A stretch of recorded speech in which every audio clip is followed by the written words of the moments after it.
Welcome to the Rubber Chicken Report podcast. We cover everything from clowning and magic to balloon twisting and the business behind the fun. Subscribe and check us out on YouTube at the Rubber Chicken Report. Let's jump in. We've explored some truly diverse topics before, haven't we? We certainly have, from the surprisingly intricate world of clowning. Right. And now, something completely different, but maybe just as fascinating.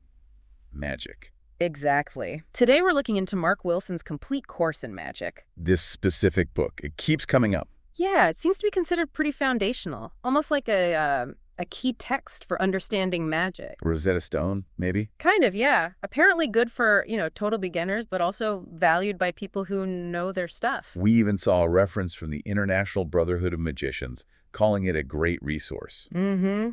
That caught my eye, too. So our mission today, really, is to figure out why this book, this specific 1988 hardcover. Which is still readily available, right? Yeah, Amazon has it like $28 new. But you can grab used ones for under 10. Ottenheimer published it. So why does it still hold up in a field that seems to move so fast? Exactly. And for you listening, if you want the quick, thorough rundown, well, that's what we do.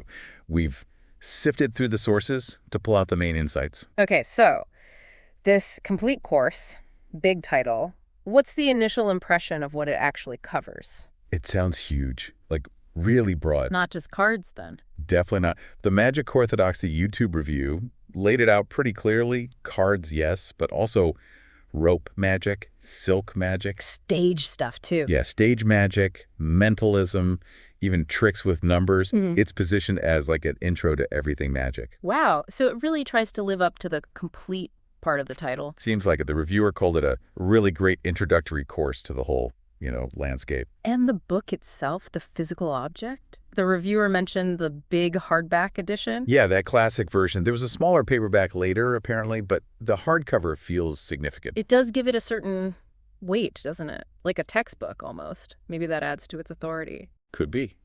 And it's clearly not just gathering dust. That same YouTuber, they mentioned buying it as one of their first magic books ever. Right, and didn't they say a magic shop owner recommended it? Yeah, Steve, the owner, recommended it because the reviewer's own magic bookshelf was, his words, pretty dismal. But seriously, what does that tell you? A working magician recommending this book to a beginner, even back then. It says a lot. That kind of practical word-of-mouth endorsement from someone in the scene, Yeah. that's powerful. And it's not just anecdote. You looked at the Amazon reviews. Yeah, solid. 4.8 out of 5 stars. Not a ton of ratings, but consistently high. And there was that one review, Todd King, from 2010, really stuck with me. Oh, yeah, what did it say? His son kept borrowing it from the library, like over and over, wore the library copy out. Wow, so they bought him one. They had to. And the dad said his son absolutely loves this book and learned more from it than any other. But here's the interesting part. Go on. He specifically mentioned his son learned the psychology behind being a successful magician. Ah, okay. So it's not just, here's how you palm a card. Exactly. It goes deeper into the performance, the audience connection, something more. That makes sense. That aligns with the IBM thing, too good for beginners and pros. It suggests it's teaching principles, not just tricks. Todd King called it a must-have book for every young magician. High praise. It really is. And you mentioned the Magic Orthodoxy reviewer put it on their top 10 list. Yeah, back in 2016, their top 10 favorite magic books. Number 10, but they kind of hedged. How so? They said, in their opinion, all the books on that list were really number 1. Ah, okay. So it's still very highly regarded, even among their absolute favorites. Definitely. It makes you wonder, what's the secret sauce? What keeps it so relevant? Well, the reviewer did say it's a great place to start for building a magic library. That broad coverage we talked about must be key. Gives you a taste of everything. Exactly. Lets you figure out what kind of magic clicks with you, maybe. Cards, coins, mentalism. And that psychology point from the review, maybe it touches on misdirection. Stage presence. Could be. The stuff that separates just knowing a secret from actually performing magic effectively. Understanding how people think, how perception works. Right. Which, of course, we won't be explaining how any of that works from the Well, book. no, we're keeping the secret safe. Just talking about the book's role and reputation. Which kind of leads into the whole magic community, doesn't it? It's not just people learning from books in isolation. True. You've got these big organizations like the IBM, the International Brotherhood of Magicians, Founded way back in 1922. Wow, that long ago. Yeah, they call themselves the world's largest organization for magic.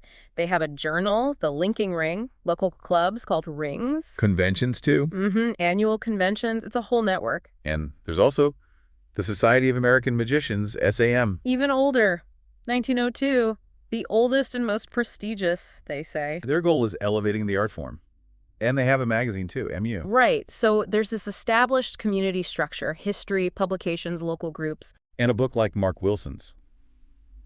It could be like an entry point or a shared reference. Yeah, possibly both. A way to get started with the fundamentals before maybe joining a ring, or a resource members might still refer back to. It creates a kind of common language, maybe. So, okay, published in '88. Decades ago. But it sounds like its lasting power comes from being foundational. It seems so. It's not about the trendiest new effect, but the underlying principles. The YouTube reviewer made that comparison to learning music, right? Yeah, exactly. You don't start with, like, a complex sonata. You learn scales, chords first. This book sounds like the scales and chords of magic. Builds that solid base. And they also use that phrase, standing on the shoulders of giants. Right, meaning you need to understand the past, the foundations, to appreciate or even create modern magic. Gives you context, shows you where things came from. Understanding a work like Wilson's helps you understand the lineage, the craft itself. So it provides that essential grounding. Precisely. Allows you to then understand and maybe even innovate later on. Okay, so let's try and wrap this up.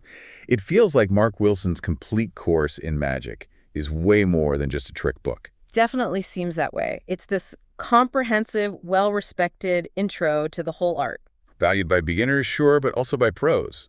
Recommended by people in the community. And it seems to aim for more than just the how-to. It touches on the psychology, the performance, the context of being a magician. And we've managed to get a sense of why it's important without actually giving away any magic secrets. Right. Gotta respect the code. Keeps the mystery alive. It really does make you think, though, if one book from way back in '88 can hold so much foundational insight for a whole field. Yeah. What other books like that are out there in totally different areas? You know, these unassuming resources that could just unlock a whole world of understanding for you. That's a great point. Maybe worth looking for the Mark Wilson's course in whatever field you're interested in. Something to ponder. Yeah. Well, thanks for digging into the magic with us on this deep dive. My pleasure. Fascinating stuff. That's it for this episode of the Rubber Chicken Report. Hit subscribe and catch us on YouTube for more adventures. Until next time.